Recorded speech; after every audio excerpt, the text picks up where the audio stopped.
ಮೂರನೆಯ ಹೊಡೆತ ಈ ವ್ಯಕ್ತಿಯಿಂದ ನನಗೆ ಬಿತ್ತು. ಮೂರನೆಯ ಹೊಡೆತ ಆಗೋಯ್ತು. ಇನ್ನು ಸಾಕು ಪರಮಾತ್ಮ. ಹೆಸರಲ್ಲಿ ಗಾಡ್ವಿನ್ ಇದೆ, ದೇವರು ಇದ್ದಾನೆ, ಜಯ ಕೂಡ ಇದ್ದಾನೆ ನಿನ್ನ ಹೆಸರಲ್ಲಿ. ಆದರೆ ನನಗೆ ಯಾಕಯ್ಯ ಬಂದು ಈ ರೀತಿ ಒಕ್ಕರ್ಸ್ಕೊಂಡ್ಬಿಟ್ಟೆ? ನಿಮ್ಮ ನಂಬರ್ ಕೊಡಿ ಮಾರಾಯರೆ. ಈ ಮಾರಾಯರೆ ಹರೀಶ್ ರಾಯ್ನೂ ಮಾರಾಯ, ಇವನು ಮಾರಾಯ. ಈ ಮಾರಾಯರೆ ಅನ್ನೋದಲ್ಲಿ ಅವನಿಗೂ ಕೂಡ ಚೆನ್ನಾಗಿ ಎಣ್ಣೆ ಹಾಕಿ,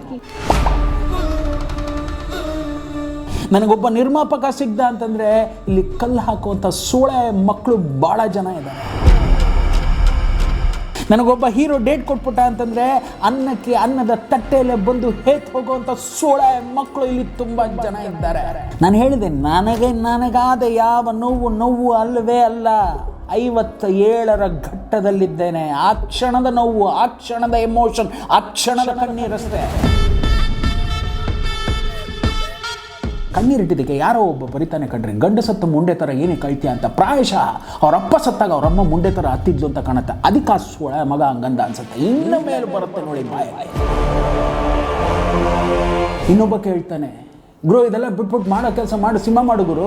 ಸಿನಿಮಾ ಮಾಡೋದು ಇನ್ನೇನು ಮಾಡ್ತಾ ಇದ್ದೀನಿ. ಎಲ್ಲವೂ ರೆಡಿ ಇಟ್ಟಿದ್ದೀವಿ, ಆದರೆ ಏನೂ ಇಲ್ದಂಗೆ ಆಗಿದೆ. ಶುರು ಮಾಡೋಣ ಸಾರ್ ಅಂತಂದರು.